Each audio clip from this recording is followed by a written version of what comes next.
Saya kelas 8A, saya sekolah di Lentera Harapan Banjaragung. Di sini saya dan juga teman saya sedang melakukan yaitu tugas sumatif agama, yaitu membagikan sebuah renungan buat semuanya.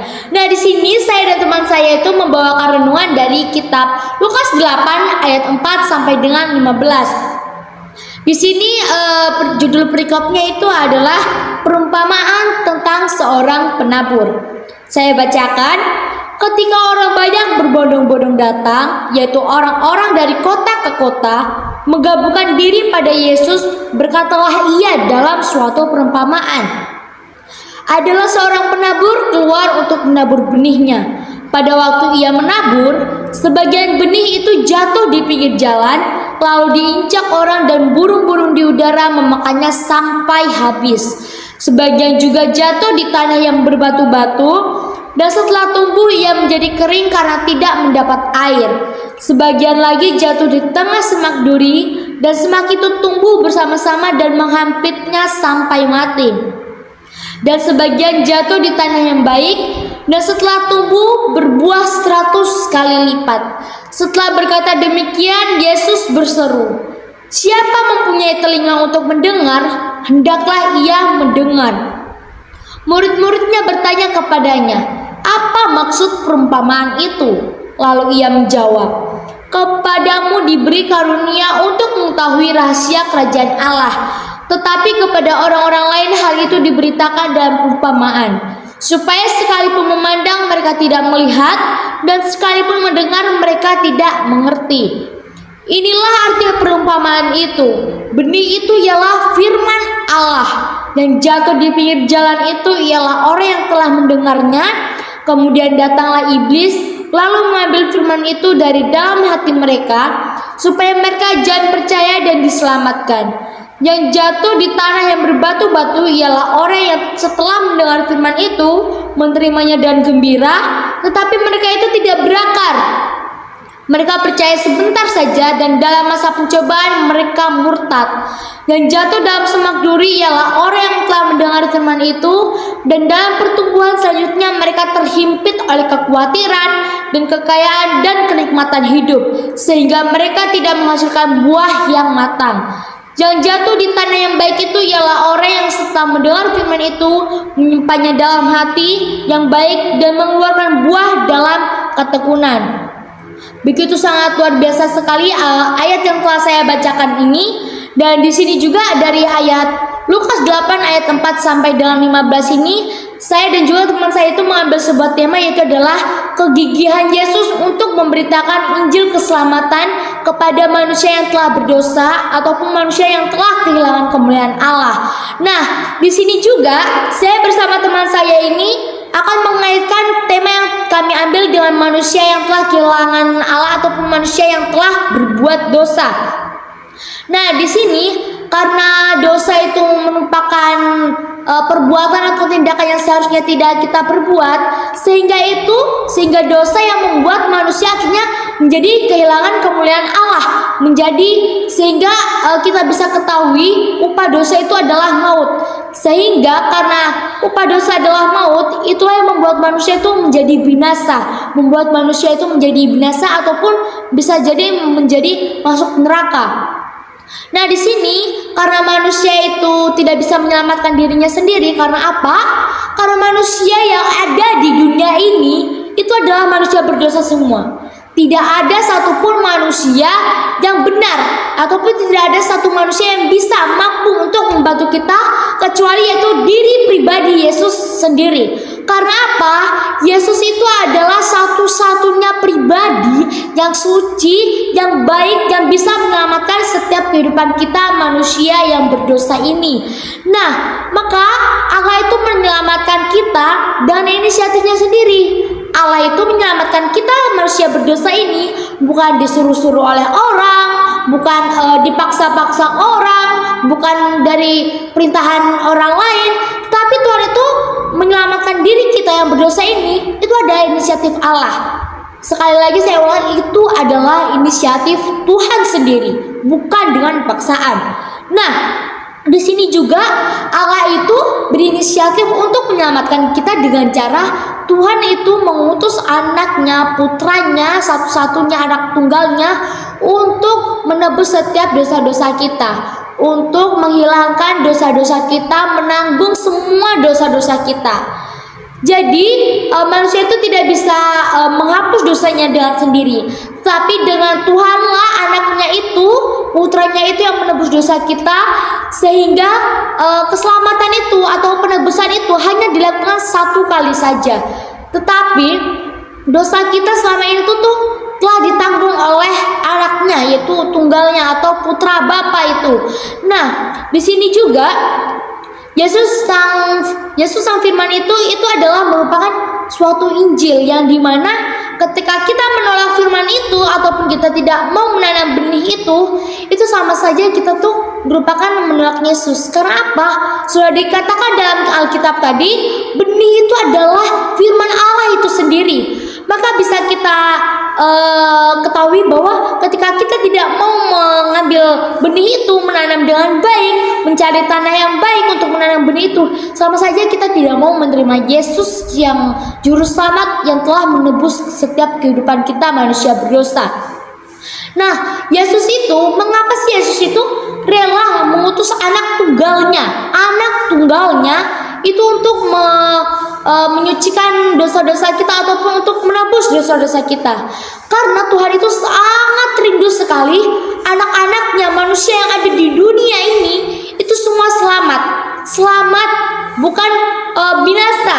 Untuk itu sebabnya Tuhan tuh mengutus anaknya untuk menebus diri kita, karena Tuhan tuh sangat sayang kepada anak-anaknya yang telah berdosa ini. Walaupun kita berdosa, walaupun kita sudah melakukan banyak dosa gitu ya, dalam hal-hal segala apapun, baik mencuri, melawan orang tua, tetapi lihatlah Tuhan itu menyelamatkan kita. Karena apa? Karena Tuhan itu sangat sayang dan rindu sekali anak-anaknya itu untuk bisa bersama-sama dengan Bapa. Nah, firman Tuhan dalam Injil Lukas ini kita tidak mendapatkan informasi lebih lengkap di mana sih Tuhan Yesus itu memberitakan Injil ini kepada orang-orang.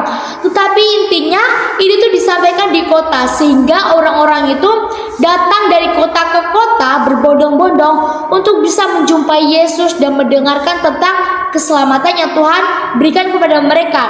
Dan tentunya saja ini diberitakan ataupun Tuhan memberitakan firman-Nya itu pada siang hari.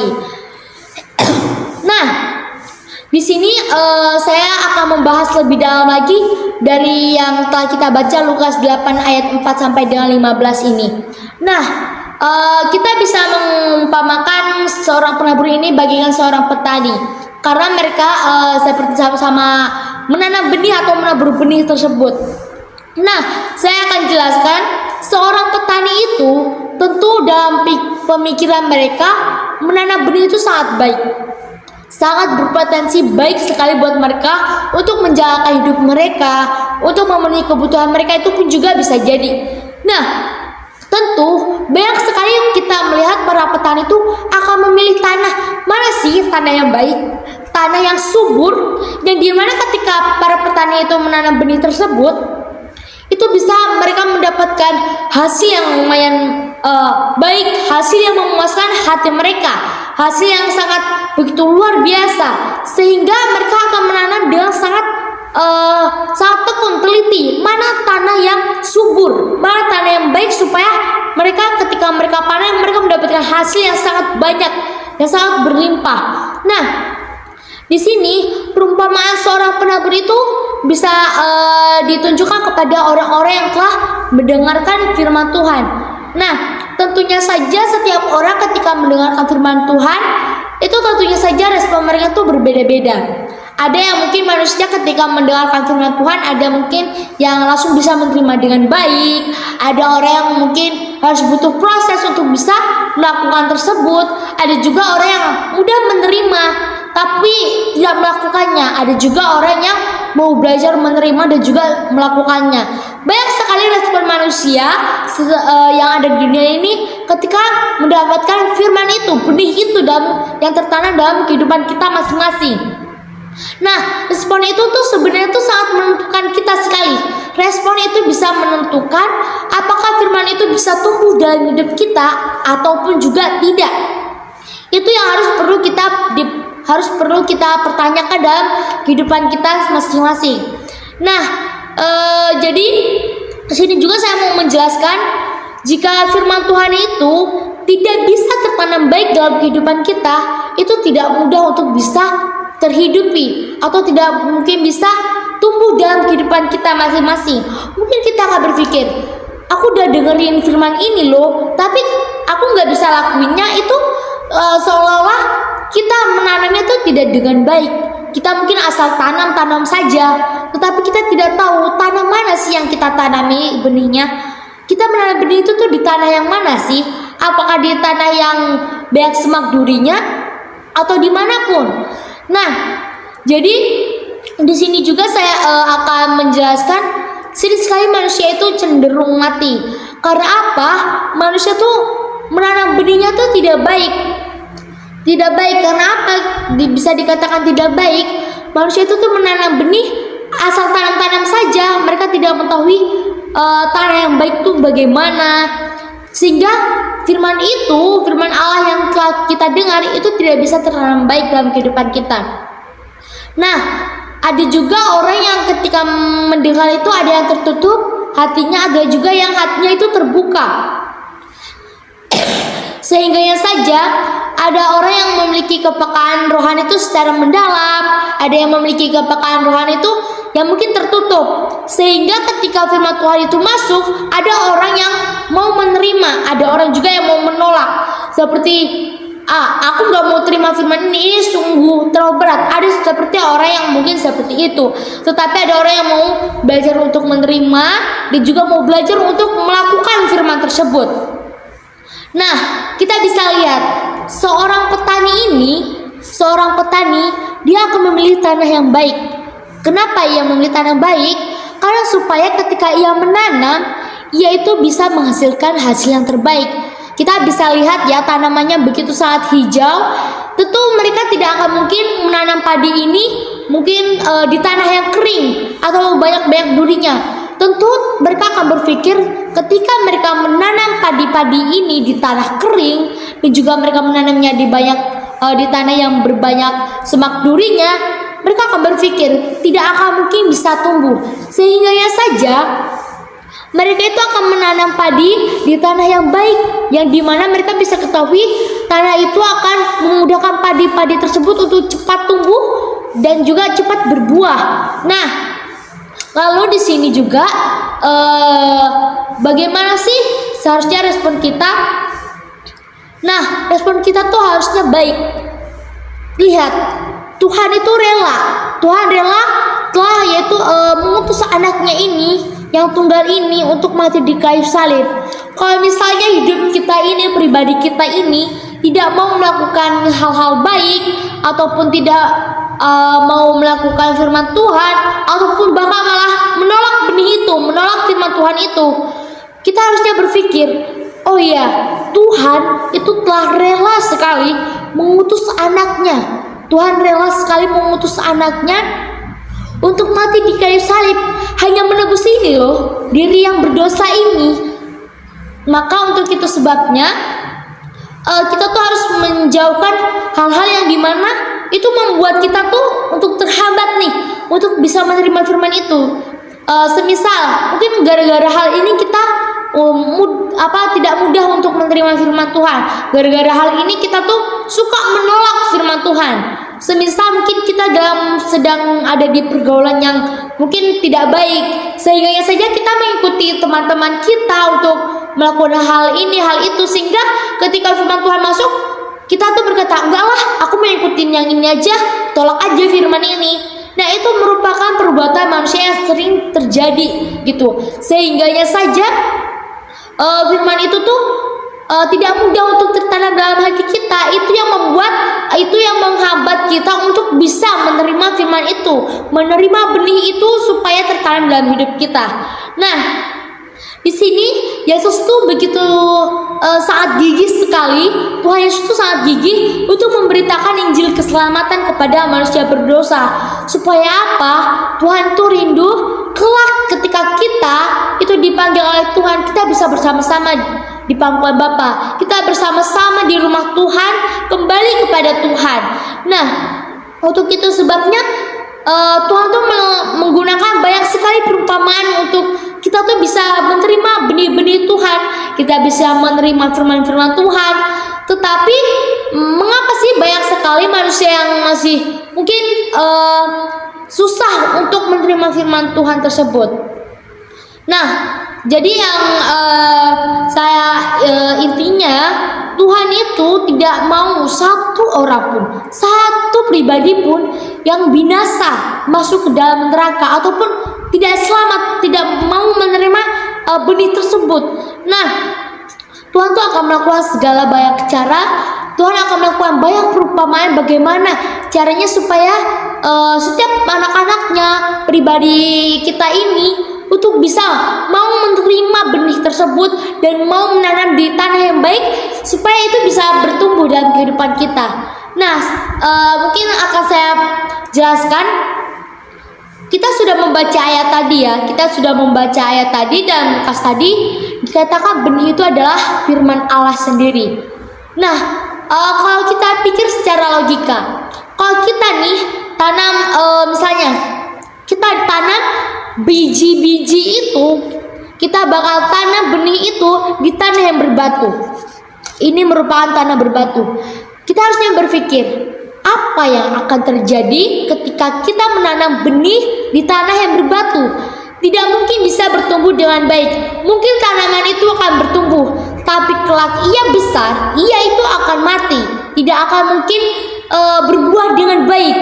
Dan kita juga tuh harus berpikir, bagaimana kalau kita itu menanam benih di tanah yang penuh dengan semak-semak duri. Semisal kita menanam benihnya di semak-semak duri, dan itu berada di sini. Sedangkan di sekelilingnya itu banyak sekali duri-duri yang menghimpitnya sehingga tanaman itu tuh bisa mati.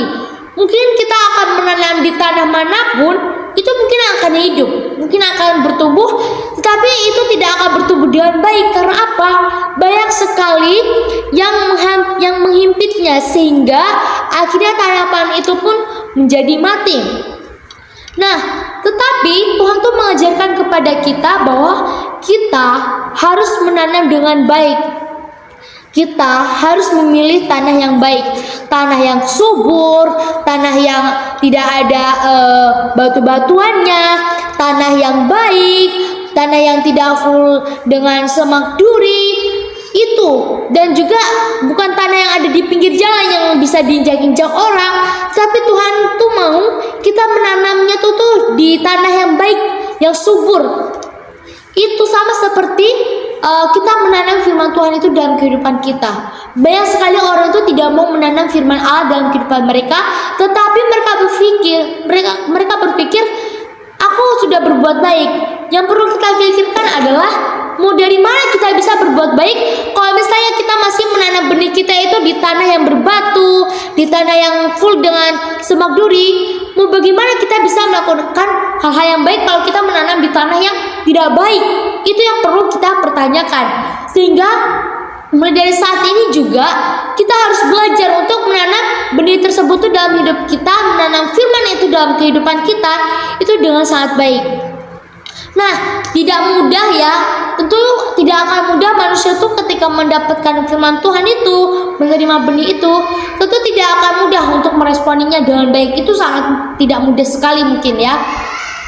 Nah, Tuhan Yesus, tetapi saya mau ceritakan juga, ketika saya membagikan renungan ini, itu bukan berarti Tuhan Yesus itu sedang memberitakan bagaimana sih cara bercocok tanam di tanah yang baik. Mungkin saya tadi menunjukkan ada beberapa macam tanah ya.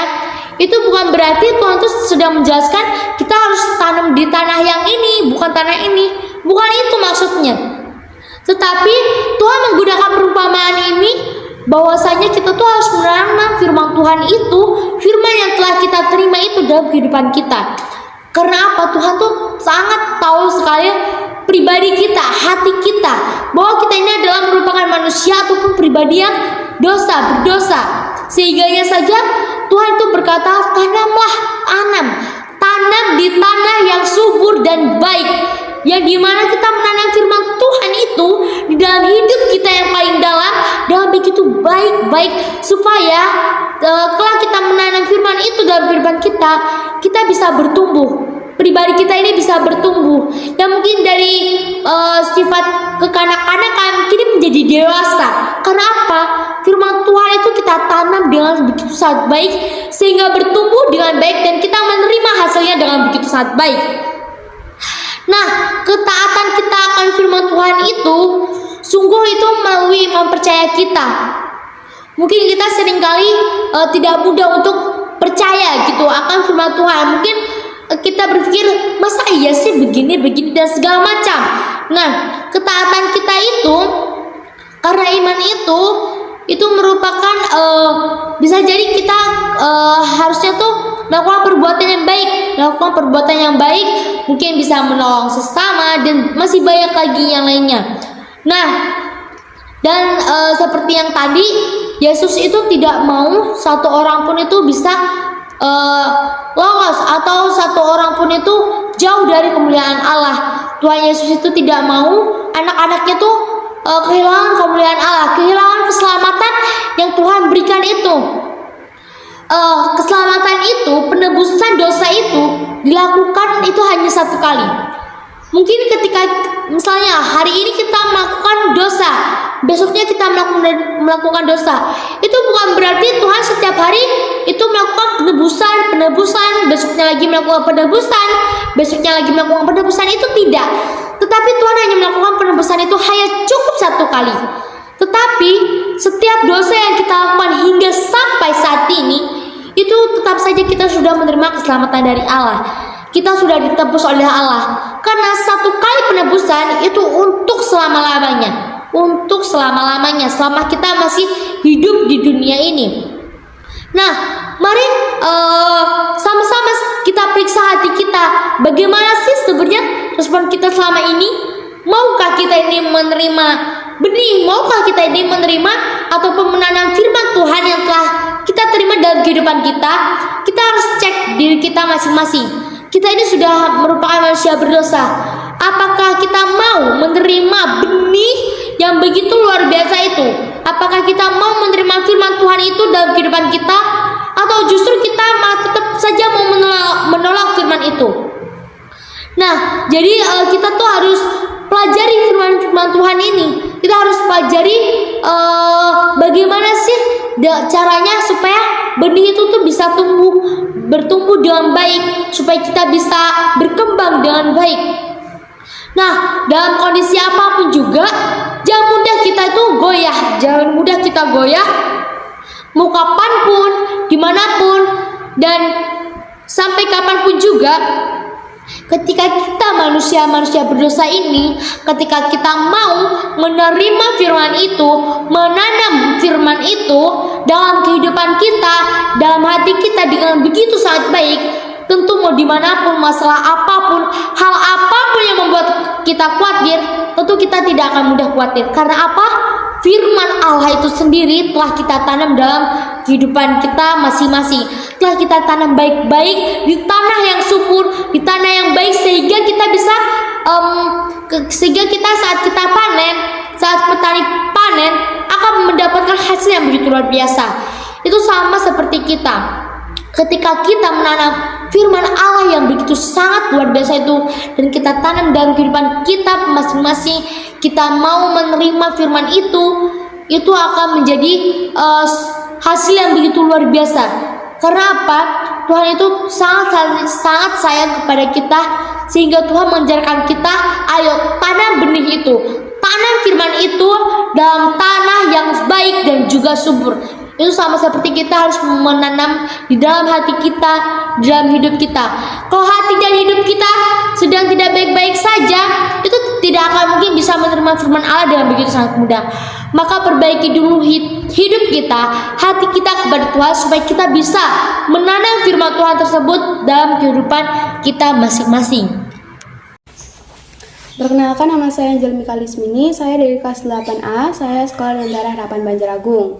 Sekarang saya akan melanjutkan atau menjelaskan tentang apa itu dosa. Jadi dosa itu artinya meleset.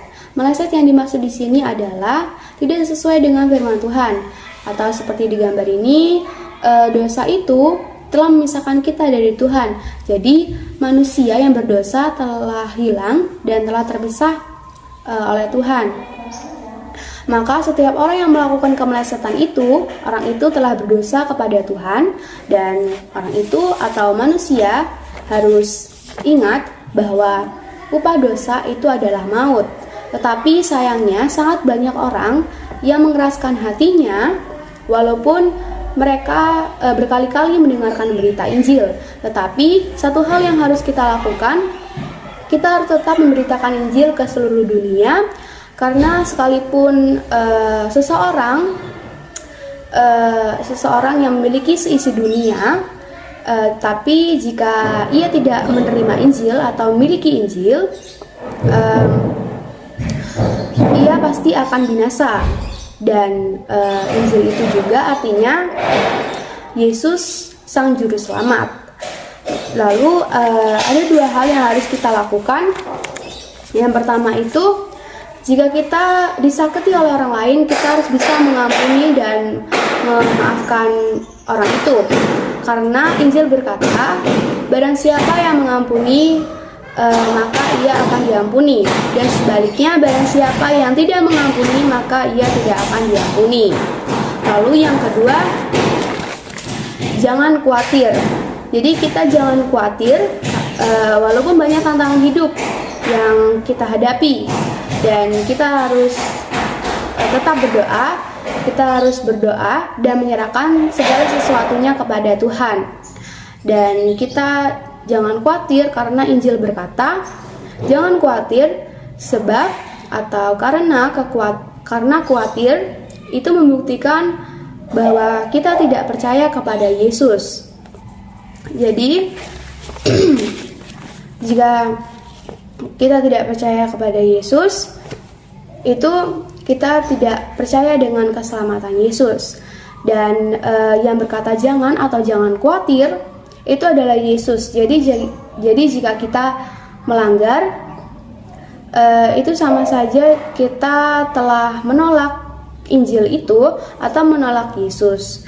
Jadi menolak Yesus itu juga artinya kita telah atau kita tidak membutuhkan keselamatan dari Yesus. Jadi kesimpulan dari kami, firman itu adalah pelita bagi kaki kami dan terang bagi jalan kami. Jadi jika kita menolak firman itu, artinya kita menolak untuk berjalan dalam terang kebenaran Tuhan. Maka jika kita ingin menerima keselamatan dari Tuhan, kita harus berjuang untuk memiliki hati yang baik,